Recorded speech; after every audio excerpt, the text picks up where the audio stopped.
Hello दोस्तों, नमस्कार। इस हम किसी शाना में मैं आप सब लोगों का दिल से बहुत बहुत स्वागत करता हूं। अगर आपने पहली बार विजिट किया है जरूर चैनल को सब्सक्राइब कर लेना।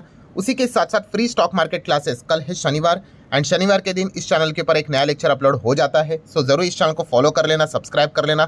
चैनल का लिंक आपको ऊपर आई बटन में नीचे डिस्क्रिप्शन में मिल जाएगा। And let's learn stock market and finance इस चैनल को भी फॉलो कर लेना।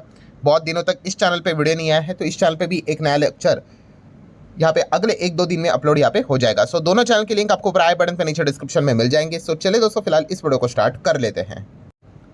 सो ठीक है दोस्तों, अभी हम लोग आ चुके हैं बिल्कुल हमारे नॉर्मल स्क्रीन के ऊपर। फिलहाल अगर देखा गया दोस्तों तो मार्केट में गिरावट अभी भी हम लोग को देखने को मिल रही है। डेली अगर देखा गया तो गिरावट का सिलसिला जारी है। सेंसेक्स की बात करें 1100 पॉइंट का डैमेज आज के दिन देखने को मिल गया। निफ्टी 50 की बात कर ले, अगेन ट्रिपल सेंचुरी यहाँ पे लगा चुका है। नेगेटिव साइड पे 300 पॉइंट से ज़्यादा निफ्टी भी हम लोग को कोलैप्स होते हुए देखने को यहाँ पे मिल चुका है। एंड अगर हम रीजन की बात कर ले, वाई, इसके पीछे का कारण क्या है, तो मैक्सिमम जगह पे आपको यही कारण सुनने को देखने को मिलेगा कि भाई जंग चल रही है, क्रूड ऑयल में तेजी देखने को मिल रही है, इस चीज़ के चलते दबाव है, जो कि बिल्कुल सही है, इसमें कोई भाई गलत बात नहीं है। बट आज के दिन की अगर हम लोग बात कर ले, आज के दिन दोस्तों एक बहुत बड़ी खबर है। बड़ी खबर मतलब देखिए, पहले मैं एकदम क्लियर कट बता दूं, ऐसी बात नहीं कि ये कुछ मतलब एकदम से अचानक से ये चीज़ पता चल रही कि अरे बाप रे ऐसा कुछ होने वाला है, नहीं। इससे रिलेटेड एक अंदाजा हम लोगों को पहले ही 11 फरवरी के आसपास आ चुका था। देखो क्या होता है कि कोई भी अगर बड़े मतलब रेगुलेटर अगर कोई होता है, उसके ओर से अगर कोई खबर अगर आनी होती है तो ऐसे एक झटके में नहीं आती, वो पार्ट पार्ट में हम लोग को प्रोसेस में देखने को मिल जाता है। एंड उसी से रिलेटेड एक बहुत बड़ा डेवलपमेंट अभी हम लोग को होते हुए देखने को मिला है। सो एग्जैक्टली क्या खबर है, सारी चीज़ें A to Z में आप लोगों के सामने यहाँ पे कवर करके रखने वाला हूँ, क्योंकि देखा गया तो आज के दिन इसको लेकर किधर भी आपको चर्चा शायद से ही देखने को आप पे मिली होगी। हाँ, ये वीडियो देखकर बहुत सारे लोग कॉपी करके तो आपको जरूर बताएंगे। सो एग्जैक्टली हुआ क्या है, देखिए अगर आप मार्केट को चेक करोगे तो आप देख सकते हैं एकदम पॉइंट पॉइंट में हमें बहुत सारी जगह पे डैमेज देखने को मिला है। मतलब अगर आप देखो कि मिड कैप देख लो, पॉइंट पॉइंट में यहाँ पे गिरा हुआ है। देन उसी के साथ साथ स्मॉल कैप भी देख लो, पॉइंट पॉइंट में आपको गिरावट देखने को मिल रही है। ऐसा नहीं कि 1-1.5-2% की गिरावट। ये देखो माइक्रो कैप भी देखिए, कुछ भी नहीं, 0.09। ठीक है। देन सेक्टर वाइज अगर हम देखेंगे तो FMCG देख लो पॉइंट में है, IT तो चलो थोड़ा बहुत हरा में है। देन मीडिया भी देख सकते हैं, एकदम पॉइंट पॉइंट में ही हम लोग को डैमेज देखने को यहाँ पे मिल रहा है।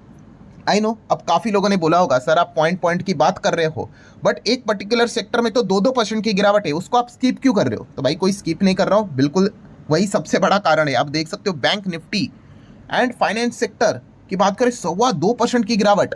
भाई फाइनेंस सेक्टर, बैंक ऐसे ही नहीं गिरता है। अगर आप बाकी भी चेक करोगे, जैसे कि निफ्टी फाइनेंशियल सर्विसेज की भी बात कर ले 2-2, 2.25%। देन सरकारी बैंक, प्राइवेट बैंक की अगर बात कर ले तो ये भी देख लो 2-2.25% की यहाँ पे गिरावट है। मतलब क्या है दोस्तों कि फाइनेंस सेक्टर आज के दिन बहुत ज़्यादा दबाव में रहा है। हमें पता है भाई कि वॉर चल रहा है, क्रूड से रिलेटेड फलाना ढिमकाना, बहुत सारी खबरें आ रही है, एब्सोल्युटली फाइन।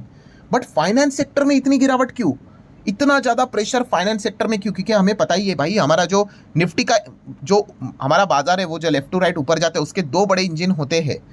उसमें से एक इंजन कौन सा होता है? ठीक है, एक इंजन तो बदलता रहता है, कभी IT आता है, कभी ऑयल एंड गैस आता है, एक इंजन तो परमानेंट है। कौन सा वाला? यस, आप यहाँ पे देख सकते हैं फाइनेंस सेक्टर। लगभग 37-38% निफ्टी का वेटेज फाइनेंस को देके रखा हुआ है, जिसमें बैंक आ गया, इंश्योरेंस आ गया, मल्टीपल फाइनेंस रिलेटेड चीजें आ गई।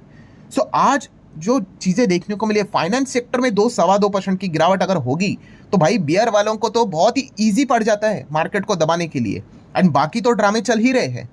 सो मतलब पहला बॉटम लाइन क्या है दोस्तों? बॉटम लाइन यही कि आज के दिन की जो गिरावट है, ठीक है, उसमें फाइनेंस सेक्टर का बहुत बड़ा रोल है। फाइनेंस सेक्टर जोरदार गिरा है, बैंक्स गिरे हैं, इंश्योरेंस कंपनीज गिरी है, और वो ऐसी नहीं गिरी है। अगर आप पूछोगे कि भाई उसके पीछे का रीजन क्या है, उसी की बातचीत हम लोग इस वीडियो में करने वाले हैं, जो कि शायद से आपको किधर भी देखने को नहीं मिला होगा। बाकी जगह पे बस oil oil, crude oil, then war, यही चीज़ें हैं। ठीक है, तो ये नहीं है दोस्तों। आज के दिन का ये सबसे बड़ा कारण है दोस्तों, वो है RBI। जैसे मैंने वीडियो के शुरुआत में बताया, मैं वापस दोबारा रिपीट कर रहा हूँ, RBI ने कोई नई बात सामने नहीं रखी है कि अरे ये हम पहली बार करने जा रहे हैं। नहीं, RBI ने ये आइडिया दिया था। जैसे अभी मैंने क्या बताया कि कोई भी इनको नया रूल रेगुलेशन लेके आना होता है तो वो क्या करते हैं, पहले वो चीज़ें सामने रखते हैं, फिर उसके बाद मल्टीपल सुझाव रहते हैं, बहुत सारी चीज़ें रहती हैं, एंड उसके बाद एक डेडलाइन रहती है फाइनल।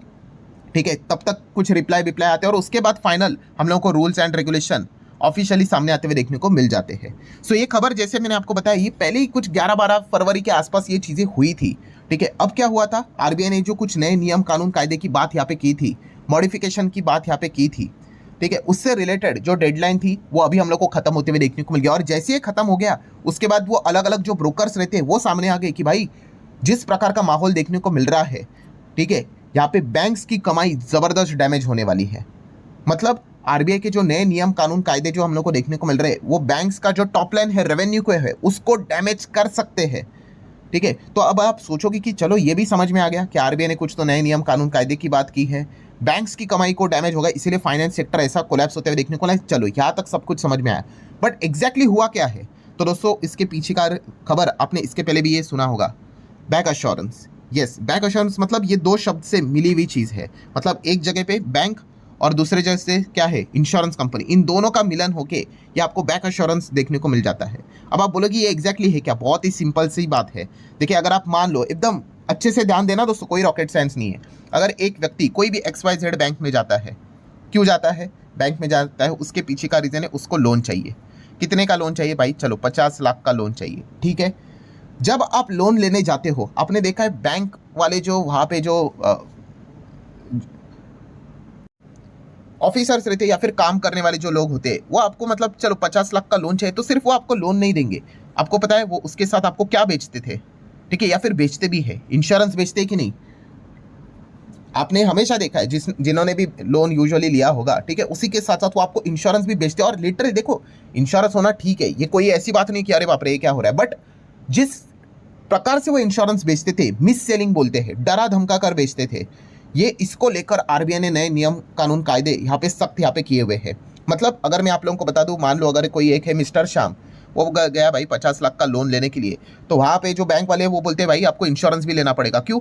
मान लो आपने इतना बड़ा लोन लिया, ठीक है, कल अगर आप मर गए तो उसके बाद आपका जो घर है भाई वो हमें बेचना पड़ेगा। ये मतलब अलग अलग चीज़ें डराते थे कि भाई वो तो वसूल हमें करना पड़ेगा। तो एक काम कर लीजिए ना, आप इंश्योरेंस ले लीजिए, मतलब अगर आपको कल कुछ हुआ तो आपका घर भी तो सेफ रहेगा। तो इंसान डर जाता था, भाई बात तो सही है। देन उसी के साथ साथ और अलग अलग लालच दिया जाता था। लालच मतलब कैसे कि सर आपको 50 लाख का लोन दे रहे हैं हम लोग, जस्ट ऐसे रैंडमली बोल रहा हूँ 10% पे, सर एक काम कर लो आप इंश्योरेंस ले लो, और इसके फायदे पता है आपको, 10% भी नहीं, चलो आपको 9% पे लोन दे देते हैं। तो इंसान और ज़्यादा बोल देता था, अरे चलो इंश्योरेंस भी हो रहा है प्लस 1% कम भी हो रहा है, प्लस ऊपर से कहते थे सर पता है अगर आप सिर्फ 50 लाख का लोन लोगे ना तो भाई प्रोसेस बिसेस होने के लिए बहुत टाइम लगेगा, अगर आप इंश्योरेंस जोड़ कर लोगे जल्दी हो जाएगा। ठीक है, फिर और एक झांसा देते थे, क्या पता है, सिंगल प्रीमियम का। सर देखिए आप यहाँ पे लोन लोगे प्लस आप इंश्योरेंस लोगे, एक काम करते हैं आप इंश्योरेंस का प्रीमियम दोगे, लोन का ये अलग अलग मत दो, एक ये जो लोन रहता है ना उसके रिलेटेड जो EMI रहते हैं उसी में ये सारी चीज़ें मैं आपको जोड़ कर दे दूंगा। तो इंसान को लगता था कि चलो ये अलग से यहाँ पे इंश्योरेंस का प्रीमियम देने की जरूरत नहीं। अरे भाई वो अलग से प्रीमियम देने की जरूरत नहीं, बट मान लो अगर 50 लाख पे, अगर ऐसे बोलता हूँ फॉर एग्जांपल 5 लाख का इंश्योरेंस चिपका दिया तो भाई टोटल लोन वो 55 के हिसाब से चला जाता था और पूरी EMI उसके ऊपर निकल कर आती थी।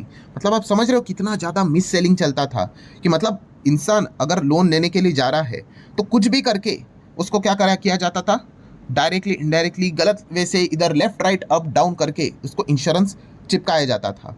एंड ये जो चीज़ें यहाँ पे चलती थी दोस्तों, इसके ऊपर अब आरबीआई ने क्या कर दिया है भाई, बैन लगा दिया है, रेस्ट्रिक्शन डाल दिए है कि बॉस अभी अगर आप ये इस प्रकार की हरकतें करोगे तो पहले तो आपके ऊपर, मतलब पहले भी था ये गलत ही चीज़ थी, पेनाल्टी था, अब तो उन्होंने बता दिया कि आपको वापस पैसे करने पड़ेंगे और ऊपर से भयंकर लेवल का पेनाल्टी आपको यहाँ पे देना पड़ेगा। और आरबीआई ने किया क्या है, देखिए अभी कोई भी व्यक्ति अगर आप बैंक में जाते हो वो आपको 50 लाख के साथ साथ, जैसे अभी बताया कि इंश्योरेंस चिपकाता था, वो क्यों चिपकाता था?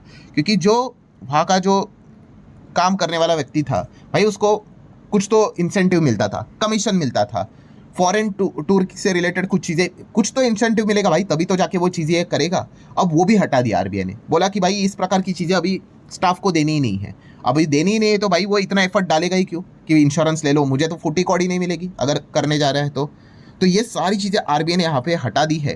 तो इसका आउटकम, मतलब आप समझ रहे हैं यहाँ पे आउटकम क्या निकलेगा कि भाई अब यहाँ पे लोन के साथ साथ जो फोर्सफुली मिस सेलिंग के साथ इंश्योरेंस यहाँ पे चिपकाया जाता था वह अब यहाँ पे नहीं होगा। देखिए इंश्योरेंस आप ले सकते हो, मल्टीपल ऑप्शंस आपके सामने रखे जाएंगे, प्रॉपरली आपको गाइड यहाँ पे करके ये चीज़ें अगर आप करोगे चल जाएगा। बट ये जो तरीका चलता था डरा धमका कर कि भाई परसेंटेज कम होंगे, सिंगल प्रीमियम यहाँ पे देना पड़ेगा, ठीक है, अलग अलग मल्टीपल चीज़ें आपको डराया जाता था कि आपका घर ये हो सकता है वो हो सकता है, ये चीज़ें बंद। और मैं आपको बताता हूँ दोस्तों, इससे बैंक की मोटी कमाई होती थी, बैंक के साथ साथ इंश्योरेंस कंपनी की अच्छी कमाई होती थी, क्योंकि इंश्योरेंस चिपकाया जाता था ना, तो सब कुछ अब ऑलमोस्ट बंद होने के कगार के ऊपर है, क्योंकि आरबीआई ने इसी को लेकर नियम कानून कायदे निकाले थे और इससे रिलेटेड सारी चीज़ें अभी जो डेट है वो खत्म होते हुए देखने को मिले। और उसके बाद अब ब्रोकर्स की रिपोर्ट निकल कर आई है कि बहुत सारे ब्रोकर्स को अब यहाँ पे ऐसा लगता है दोस्तों, क्या लगता है कि अब ये जो नियम है वो 1 जुलाई से ऑफिशियली लागू यहाँ पे हो जाएगा।